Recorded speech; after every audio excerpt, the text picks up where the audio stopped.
Туристический комплекс «Царство вечной мерзлоты», представляющий собой огромный ледник внутри горы с музеями и аттракционами, открылся в Якутске в целях развития внутреннего и въездного туризма. Комплекс представляет собой огромный ледник, который располагается внутри горы на 7-м километре Вилюйского тракта, неподалеку от этнографического комплекса Чучур-Муран. Команда профессиональных ледовых скульпторов оформила комплекс в рекордные сроки.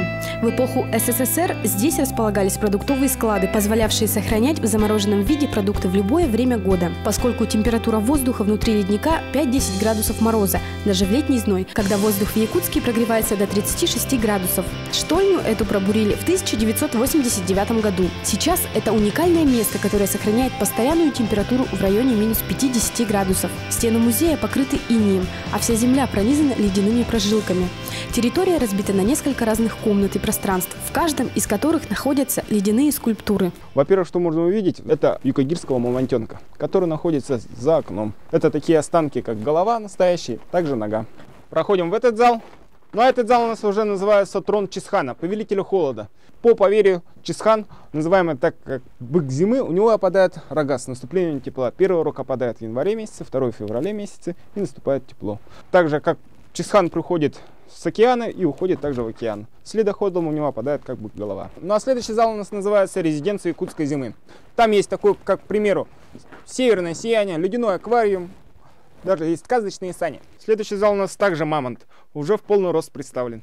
Во-первых, что здесь не настоящее? Это частично волосяной покров, добавленных таких настоящих животных, как овцы, быков, и внутренности. Есть такая сказка, легенда, эпос, где хозяин серы изо льда превращал живых существ, где у него было 3 попытки воссоздания северного оленя. Вот посмотрите, на первую попытку воссоздания северного оленя она была как бы неудачная, здесь не было души. Вторая попытка уже была более удачная, а вот третья — сама красота и воплощение северного оленя. Ну а этот зал у нас уже называется мини-музей, где есть останки такие настоящие, как мамонта, бизона доисторического, то есть кости являются настоящими. Где некоторым останкам от 10 тысяч лет до 40 тысяч лет. Для детей здесь есть резиденция Деда Мороза, а для взрослых ледяной бар с традиционными замороженными угощениями. В залах установлена искусно устроенная подсветка. Выглядит впечатляюще. Разноцветная иллюминация превращает все в сказку.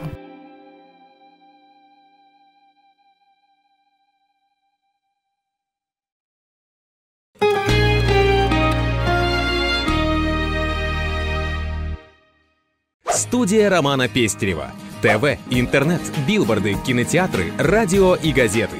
Делаем рекламу быстро, качественно, креативно. Студия Романа Пестерева. Звоните 25 30 70.